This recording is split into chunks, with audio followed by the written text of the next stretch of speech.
Bueno, estamos con Mara González, psicóloga, doctora en Ciencias de la Educación. Es un lujo tenerte hoy con nosotros, Mara. Muchas gracias por venir. No, para mí es un gusto estar con personas que conozco y que quiero desde hace mucho tiempo, porque como profesora nos conocemos hace mucho tiempo y que estén desarrollando esta labor que me parece súper importante. Bueno, Mara, hoy vamos a hablar de la etapa de emancipación de los hijos, una etapa de separación donde los hijos comienzan su independencia y mucho se habla de que es una etapa que está presentando dificultades en nuestra sociedad. ¿De qué hablamos cuando hablamos de la etapa de emancipación de los hijos? Sí, estrictamente cuando se habla, y especialmente desde la literatura, pero que también en lo cotidiano nosotros recogemos, estamos hablando de la etapa en que los hijos empiezan a irse, lo decimos en gerundio, difícilmente se vayan de un día para el otro, pero empiezan a tener conquistas personales que los habilitan a empezar a pensarse lejos de su familia de origen. Por ejemplo, esas conquistas es estudiar, recibirse, tener el primer trabajo, empezar a tener parejas en las que ya se desarrolla un proyecto en común, en futuro.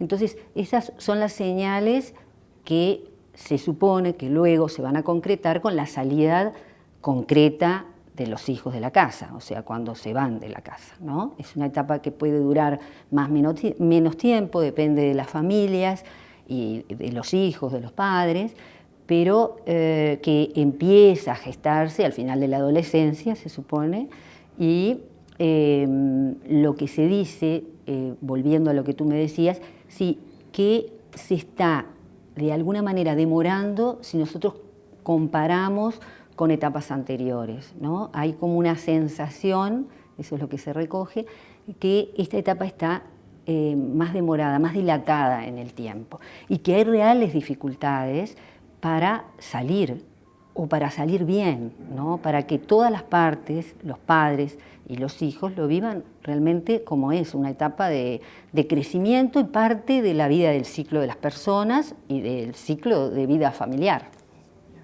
¿Y las dificultades son propias de esa etapa o ahí se observan las dificultades que se fueron arrastrando a lo largo del desarrollo de esos chiquilines? Ahí está.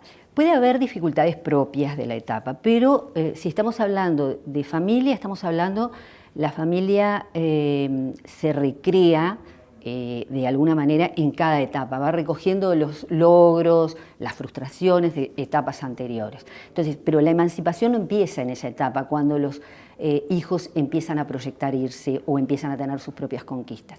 La emancipación empieza, por supuesto, muy lentamente desde el vamos, ¿no?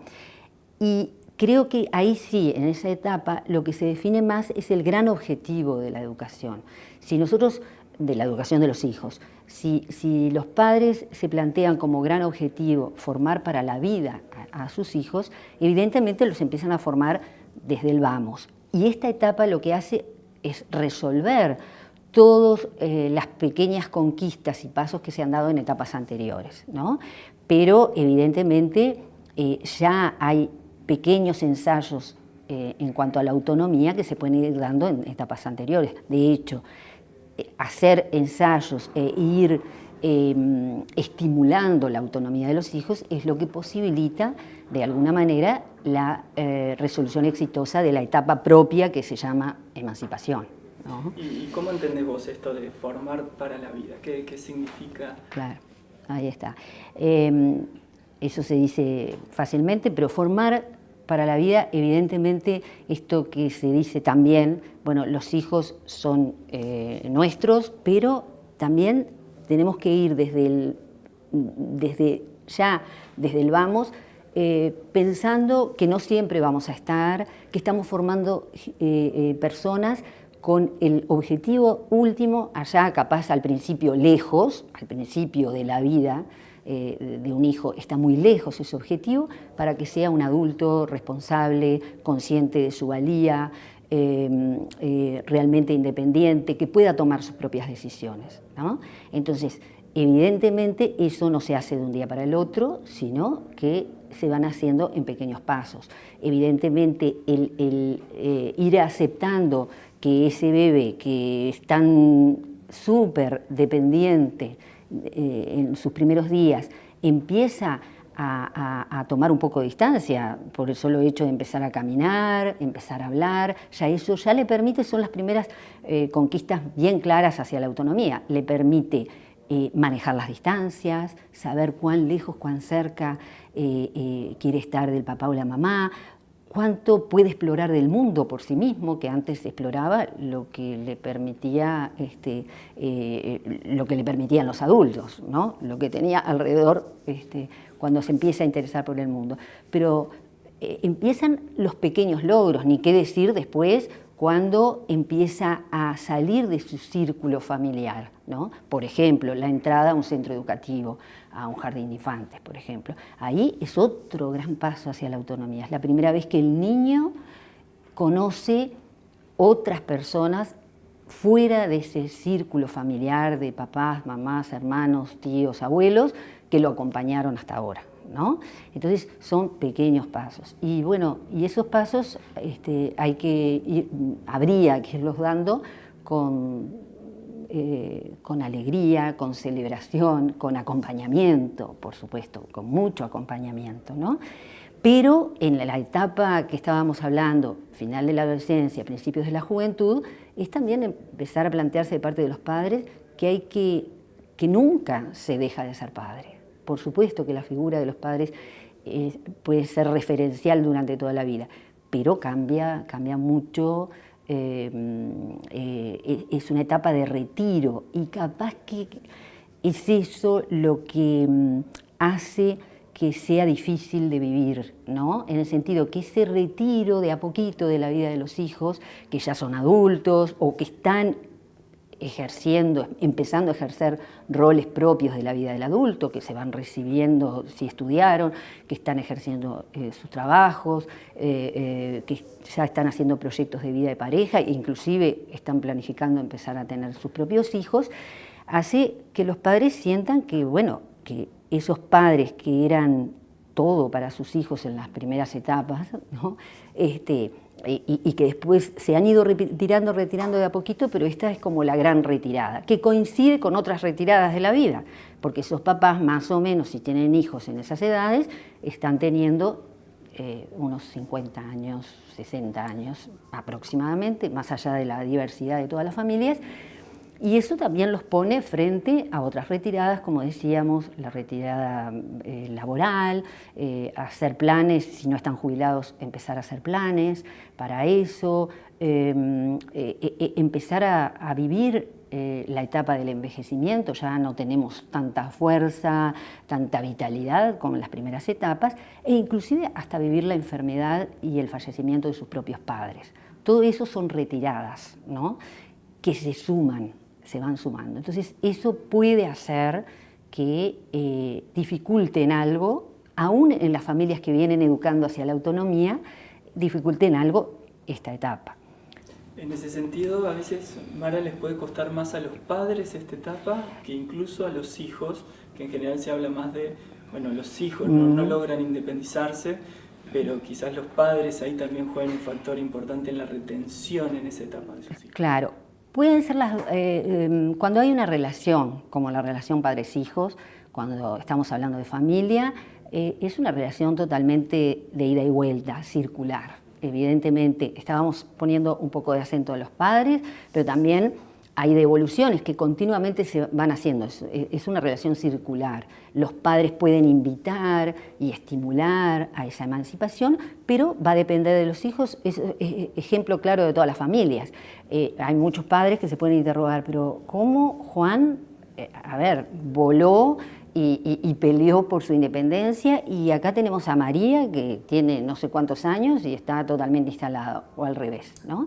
Entonces, no podemos olvidarnos las características personales de los padres, de los hijos, pero todos sabemos, porque hay algo identificable en todas las familias, que hay familias que promueven más esta autonomía, otras retienen más a los hijos y unas invitan más, otras invitan menos. Y los hijos también responden con sus diferencias, ¿no?, a estas invitaciones o no. Hay hijos que pueden sentirse realmente empujados, ¿no?, y otros se pueden sentir retenidos y en quienes se puede crear mucha culpa, ¿no? Esto de irme, planificar, empezar a volar, ¿no?, puede significar abandonar.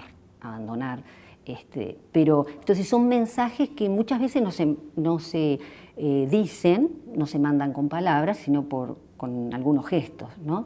Entonces, y conductas y demás.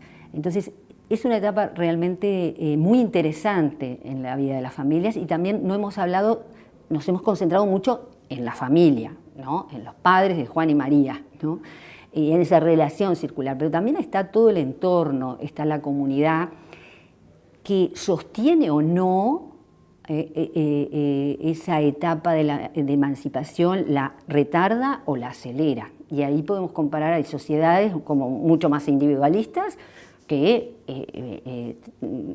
promueven una adultez que para nosotros, sociedades más de corte latino, que somos más colectivistas, más cohesionadas, ¿no?, nos pueden parecer como muy prematura esa emancipación. O sea, no podemos hablar solo de la familia, como decíamos, de padres e hijos aisladamente, sino que también hay un ida y vuelta de lo que espera una determinada comunidad, ¿no?, y a la interna de nuestra misma sociedad y nuestro mismo país puede haber grupos que esperan y estimulan antes o después. Hay muchos factores que pueden estar influyendo en eso. ¿Cómo ves al Uruguay en ese sentido? ¿Somos de trabajar por la independencia de nuestros hijos? ¿No tanto? ¿Nos cuesta un poco más en relación a otros países? Claro, sería como muy pretencioso hablar de todo el Uruguay, porque a pesar de que sabemos que somos un país pequeñitos, somos muy variados, mucho más variados de lo que nosotros mismos pensamos, ¿no?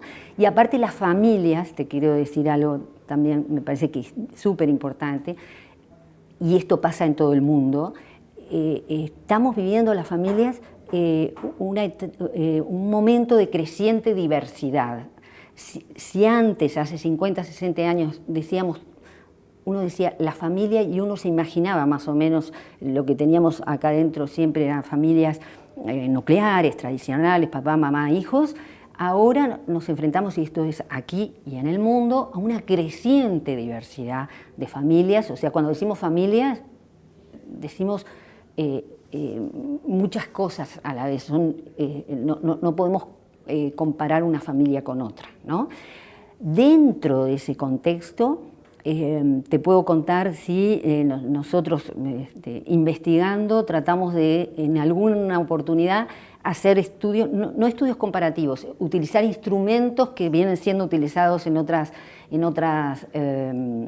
latitudes, por ejemplo, en sociedades como la americana, ¿no?, que es un ejemplo, siempre se le puede poner ejemplo, donde los hijos, ¿no?, se van mucho más tempranamente que en nuestro caso. Y evidentemente, utilizando los mismos instrumentos de investigación que utilizan allá en esas latitudes, nuestras familias aparecían como mucho más, lo que podríamos decir, cohesionadas. Cohesionadas, ¿qué quiere decir?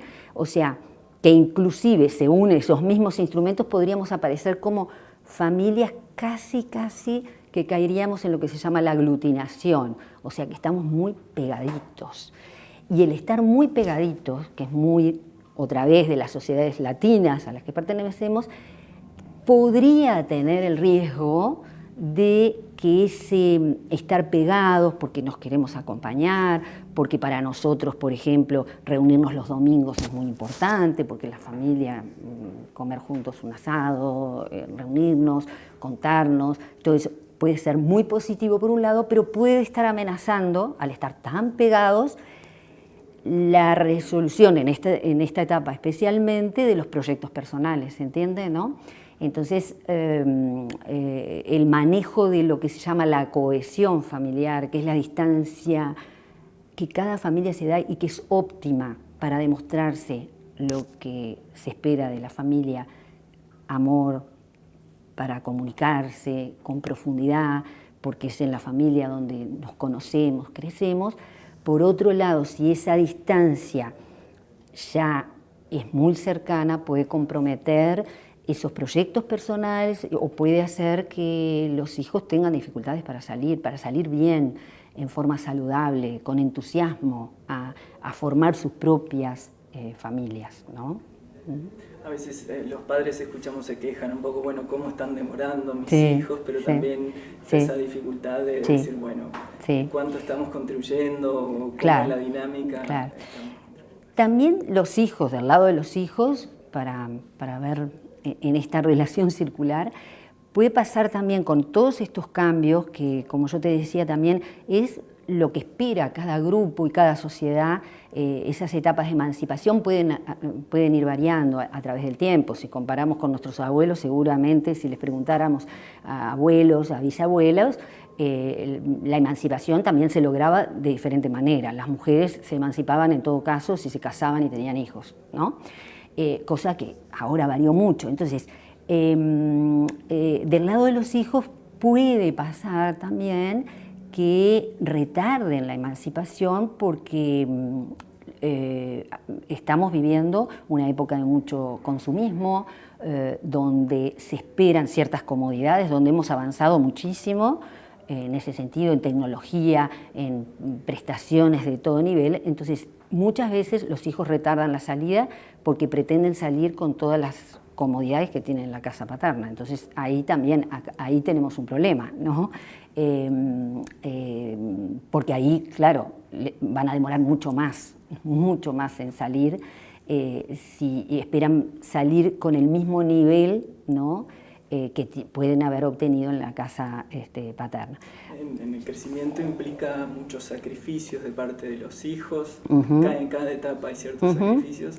Quizás el económico en esta etapa sea uno de esos que los chiquilines tampoco están tan dispuestos. Sí, es que es uno, mirá, hay investigaciones súper interesantes donde familias que están viviendo en esta etapa cuentan, tanto padres, hijos, y realmente una de las cuestiones que frena, pero que tiene que ver con todo lo social, por eso yo te lo traía hace un rato. No podemos ver las familias aisladas por hasta las presiones de carácter social, aparte, bueno, contextos que son difíciles también económicamente, ¿no? Pero también tiene que ver, como todo en la vida, es lo que pasa, los contextos cómo están, pero también cómo las personas, las familias, en este caso padres, hijos, los perciben y qué recursos tienen para salir adelante. Entonces, en esa combinatoria pueden surgir algunas dificultades, ¿no?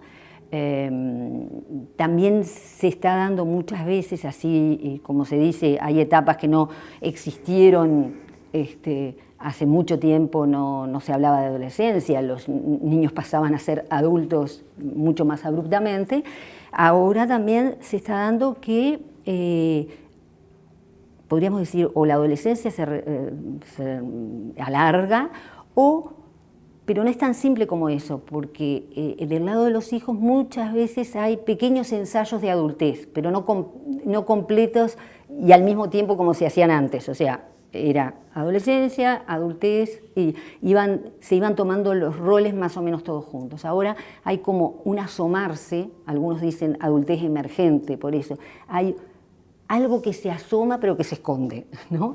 Entonces los hijos hacen ejercicios, pero no, esos ejercicios en los diferentes sectores de su vida no se van dando al mismo tiempo. Entonces, me recibo, pero capaz que todavía espero porque no he logrado el trabajo que yo pretendo para poderme ir.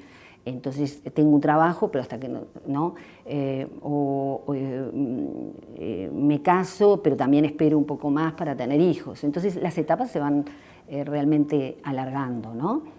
Y después tenemos también el otro extremo, porque si hablamos de la emancipación de los hijos, bueno, esto de que a veces los nidos familiares no se vacían, sino que como los hijos no se van, pero traen otras personas a la casa, hay nidos repletos en vez de nidos vacíos, ¿no? Entonces, eso también trae dificultades porque ahora ya no vivimos los que siempre nos conocimos, sino que hay otros que ¿no? Entonces, ese es otro factor que puede dificultar, ¿no?, la vivencia de esta etapa.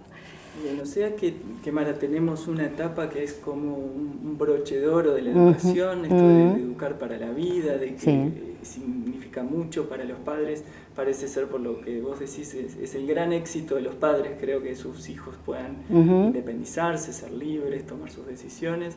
Me gustaría que nos concentremos un poco en qué objetivos parciales pueden plantearse los padres en cada etapa. Cómo se va construyendo para llegar a este broche de oro final. Perfecto. Bueno, algo yo te decía, en los primeros tiempos, en la primera infancia, ¿no?, hay algunos señales de estimulación hacia la autonomía que se pueden ir dando, en el sentido de ir estimulando y celebrando los pasos del niño, los pequeños pasos hacia la autonomía, algunos como muy evidentes, lo que yo te contaba. También vivir muy bien esto que te dije muy rápidamente, la primera entrada del niño, pero que también es de la familia al centro educativo, ¿no?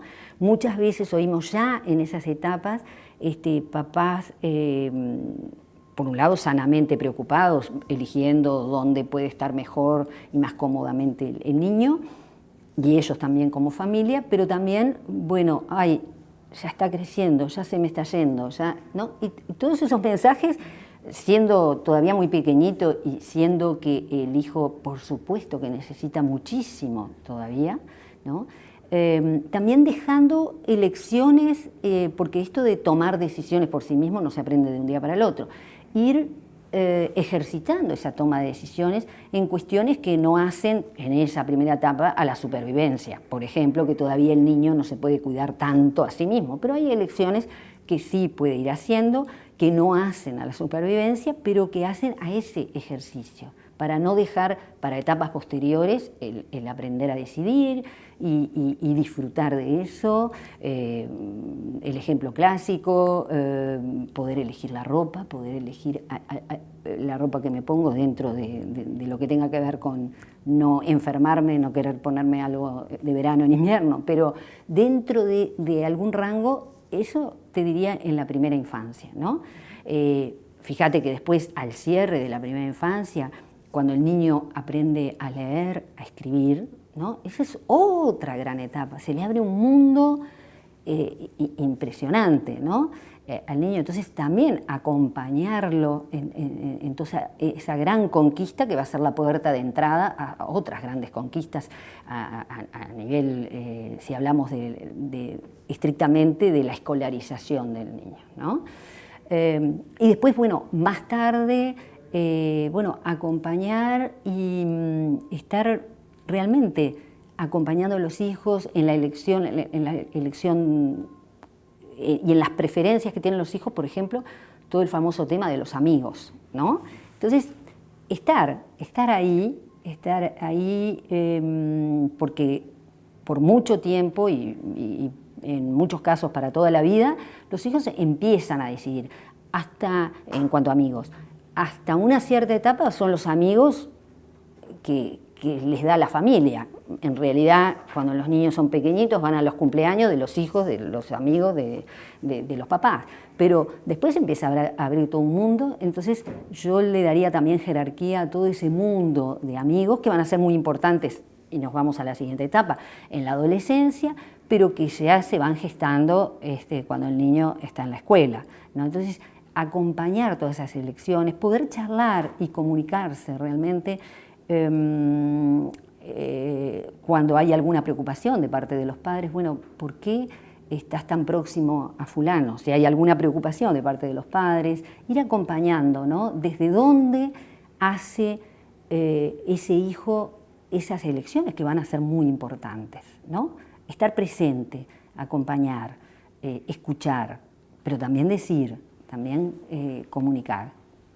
Todo esto creo que va creando un condimento interesante, tanto para padres como para hijos, para que vayan viviendo realmente de forma muy saludable, ¿no?, las etapas que se vienen y, como decíamos hace un rato, coronan con broche de oro cuando realmente los hijos se van. Porque los hijos se van yendo, te diría, desde el principio. pero estamos hablando de la etapa cuando los hijos toman la valija, la mochila y se van, ¿no? Bien, bien. Mara, ¿qué valor, un poco reflexionando sobre el tiempo que hoy los padres dedican a sus hijos, qué valor le das al tiempo de dedicación de los padres en toda esta construcción? Es bien importante, es bien importante y valen los dos tiempos, yo te diría. Por un tiempo se dijo, bueno, como vivimos en vértigo todos, con muchas obligaciones, vida familiar, laboral, cómo combinamos todo y realmente es admirable cómo las familias se van acomodando para acompañar a los hijos, pero también importa, por supuesto, el tiempo cualitativo, bien vivido, a fondo. También creo que hay que dedicar en ese tiempo, aunque sea escaso, pero también los hijos necesitan algo de tiempo cuantitativo, ¿no? Lo cual tiene que haber algo de cuanti, porque si no, no pasa lo cual. Pero dedicar desde el principio tiempos de disfrute, realmente, que esos son muy propios de las primeras etapas, cimentar mucho el disfrute en familia, el aprendizaje en familia. El niño desde el vamos va aprendiendo también si estamos hablando que la emancipación es el ejercicio de las decisiones que va a ir tomando a lo largo de la vida, es hacerse cargo de sus decisiones y demás, también el niño aprende mucho mirando. La familia es la primera institución donde el niño aprende muchísimas cosas. Y entre ellas aprende también viendo cómo toman decisiones los padres, ¿no? Qué es lo que dejan caer, qué priorizan. Eso también se aprende mirando, viviendo, siendo hijo, ¿no? Entonces, si la familia también desde el vamos disfruta, se hace cargo de las decisiones, ¿no?, que va tomando, ¿no?, esa es una escuela de aprendizaje en la familia invaluable, ¿no? Mara, ¿cuál es tu opinión acerca de esto que se comenta, que los padres de hoy en día están delegando quizás demasiadas funciones a las instituciones educativas? ¿Cómo ves vos ese tema? Sí, es un tema que está creando mucha tensión en esa relación, teniendo en cuenta que las familias y los centros educativos tienen una relación que atraviesa muchas etapas, porque empieza cuando el niño, cada vez antes empieza, porque los niños ingresan a algún tipo de institución en la primera infancia y se extiende por lo menos hasta que dejan y completan el bachillerato, ¿no? Por supuesto esa relación tiene que ir variando, pero es verdad que hay una cierta tensión entre los roles que desempeñan las dos partes, ¿no?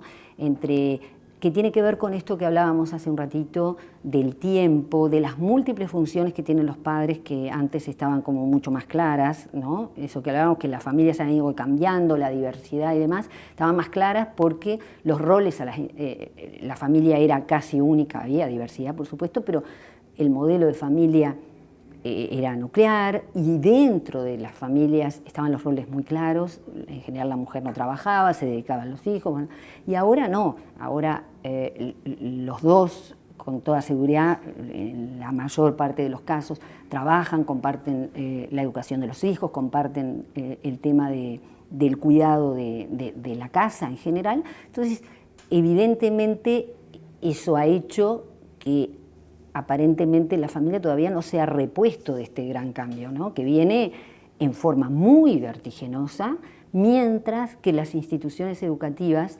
quieren ir cambiando y pretenden ir cambiando, pero siempre son como dos velocidades muy diferentes. La familia en 30 años, 40 años, y sobre todo con la salida cada vez más masiva de la mujer al mercado laboral, ha cambiado con una velocidad de vértigo, y las instituciones a veces van más lentamente. Evidentemente eso hace que haya a veces un traspase de funciones y que los docentes y en una etapa también de gran cambio para ellos, ¿no? Que reciben niños también distintos, las etapas de desarrollo, algo decíamos hace un rato, han ido cambiando y muy también vertiginosamente, se sientan sobreexigidos.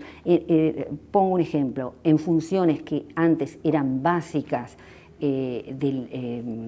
pertenecientes a la esfera familiar, como era la educación de hábitos básicos, desde convivencia, de higiene y demás. Uno siente a los docentes que a veces tienen que dedicar horas o un tiempo importante del momento escolar a esto. Entonces, evidentemente estamos en una etapa que yo creo que, bueno, también muy fermental, ¿no? y muy interesante, ¿no? Pero a la vez muy difícil. Porque si esto que veíamos, que las familias tienen que resolver a la interna, también hay otras cuestiones que tienen que resolver con otros, que son actores significativos, nada más ni nada menos que los docentes y los centros educativos, eso hace que las cuestiones se dificulten más, ¿no? Y además, porque también los centros educativos, que son un compañero muy importante en la vida de las familias por mucho tiempo, también pueden tener visiones distintas sobre este tema que nos ocupa, que es la emancipación. Entonces, ¿qué pasa cuando escuelas y familias, centros educativos y familias, estimulan de diferente manera, esperan diferentes cosas, unos esperan antes, otros esperan después? Entonces, puede haber estas conquistas de las que hablábamos, ¿no? Entonces puede haber realmente mayores dificultades. Y creo que esto que tú arrancabas preguntándome, que las familias van delegando funciones porque todavía no se han acomodado a la interna en esto, en esta cuestión de los tiempos, en este compartir las dos esferas, la pública y la privada. Antes, como yo te decía, la privada era de la mujer, la pública era del hombre, era claro. Y ahora están compartiendo los dos las dos esferas y todavía no se han acomodado, a pesar de que hace 30 años o 40 años que estamos en esto, ¿no? Entonces eso desborda, ¿no? Bien, Mara, y para cerrar, ¿qué te parece cómo podríamos resumir en 3 claves para ayudar a los padres en esto de acompañar a sus hijos, en educarlos para la vida? ¿Cuáles serían para vos las 3 claves que les tendríamos que dejar como un mensaje claro a los padres? Sí, es difícil resumirlo en 3, pero voy a hacer ese buen ensayo que me propones. Por un lado, comunicación y comunicación es la primera, pero la repito porque creo que es una clave en la vida familiar, ¿no? Y desde el vamos, y eso es de ida y vuelta, ¿no? Desde pequeño el niño también comunica y los padres pueden comunicar mucho al hijo. Después también confianza, respeto, ¿no? Y conocimiento, porque todo esto que yo te digo pasa por un conocimiento del hijo y que cada hijo, por más que cada familia espere y eduque y hay de alguna manera un estilo educativo en cada familia, conozca a cada hijo, porque todos sabemos que más allá de los estilos y las marcas y los sellos de cada familia, los hijos pueden necesitar diferentes tipos de compañía, ¿no? Entonces puede ser, sí, que dentro de una misma familia unos hijos estén preparados antes, ¿no? Para esos ensayos en su autonomía y otros un poco después. Entonces eso pasa por el conocimiento, por la observación de los hijos, la escucha, el apoyarse también, entre quienes llevan adelante la educación. La comunicación también tiene que ser de la pareja, ¿no?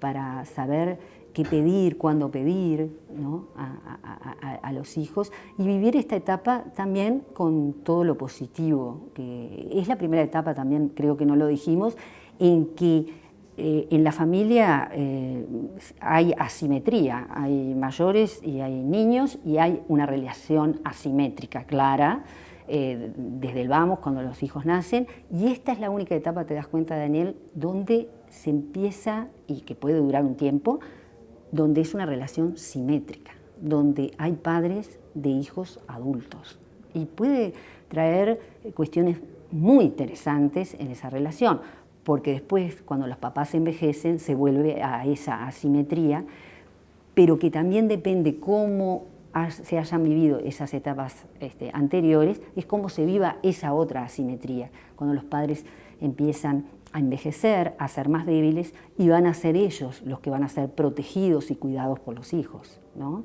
Entonces, esta etapa es muy interesante porque es esa etapa de emancipación de los hijos donde los padres siguen siendo padres, pero de hijos adultos, ¿no? Entonces, me parece que es una etapa para disfrutar mucho también. Muy bien. Bueno, Mara, te agradecemos muchísimo la compañía. Ha sido un gusto grande que estés con nosotros. Estamos muy, muy agradecidos de que nos hayas acompañado. Bueno, yo encantada de haber podido colaborar un poquito con temas que me apasionan. Así que encantada.